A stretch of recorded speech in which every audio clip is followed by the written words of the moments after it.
Oscar De La Hoya menyalahkan kekalahan Canelo Alvarez dari juara kelas berat ringan WBA Dimitri Bivol tepat di pundak promotor Matchroom Boxing Eddie Hearn. Dialah yang membuat pertarungan Bivol versus Canelo, dan De La Hoya merasa itu adalah blunder di pihaknya. De La Hoya mengatakan dia ingin menandingi petarungnya Gilberto Ramirez melawan Bivol. Jika dia masih mempromosikan Canelo, dia tidak akan mempertimbangkan untuk mencocokkan Canelo dengan Bivol karena itu adalah situasi yang tidak menguntungkan. Bivol tidak cukup populer baginya untuk menjadi relevan dengan para penggemar di Amerika. De La Hoya gagal memahami bahwa Canelo sebenarnya juga telah bertarung dengan juara yang tidak relevan di 168 pounds yang belum pernah didengar oleh penggemar tinju biasa sebelumnya. Canelo tidak peduli apakah sang juara terkenal atau tidak. Dia hanya ingin gelar mereka sehingga dia bisa menambah legasinya. Itulah sebabnya kita melihat Canelo bertarung dengan pemegang sabuk 168 pounds yang kurang dikenal seperti Rocky Fielding, Callum Smith, Billy Joe Saunders, dan Caleb Plant. Seperti Bivol, para juara itu bukanlah nama yang biasa bagi penggemar tinju biasa di Amerika Serikat.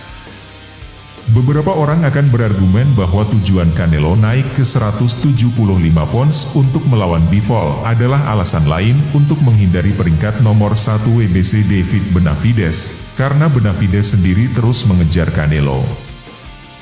Canelo berharap menjadi juara tak terbantahkan di 175, jadi dia memilih untuk melawan Bivol. Diyakini bahwa Canelo memilih Bivol karena ia dipandang sebagai yang terlemah dalam hal kekuatan di antara tiga juara kelas berat ringan. Satu-satunya hal yang Canelo khawatirkan saat melawan Bivol adalah keluar zona nyaman, dan itulah yang terjadi. Tidak ada yang tahu Bivol sama sekali, lanjut De La Hoya.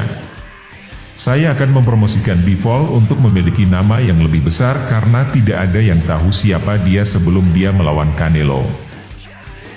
Seandainya Canelo memilih salah satu dari dua juara 175 LB lainnya, Arthur Beterbiev atau Joe Smith Jr., ada kemungkinan mereka akan mencoba menghabisinya.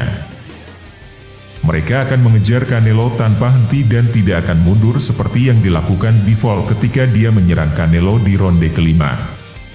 Mundur tidak ada dalam DNA Beterbiev atau Joe Smith.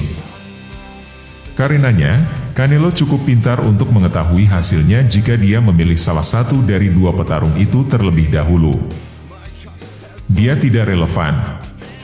Dia bukan siapa-siapa, kata De La Hoya tentang Bivol yang tidak memiliki nama di dunia tinju ketika dia melawan Canelo pada 7 Mei. Dia tidak benar-benar tahu permainan dalam sebuah pertarungan, dan dia mengalahkan Canelo, kata Oscar tentang promotor Eddie Hearn, yang membuat pertandingan dengan Bivol. Bukan salah Hearn bahwa Canelo memilih untuk melawan Bivol. Itu adalah keputusan Canelo untuk melawannya, bukan keputusan Hearn.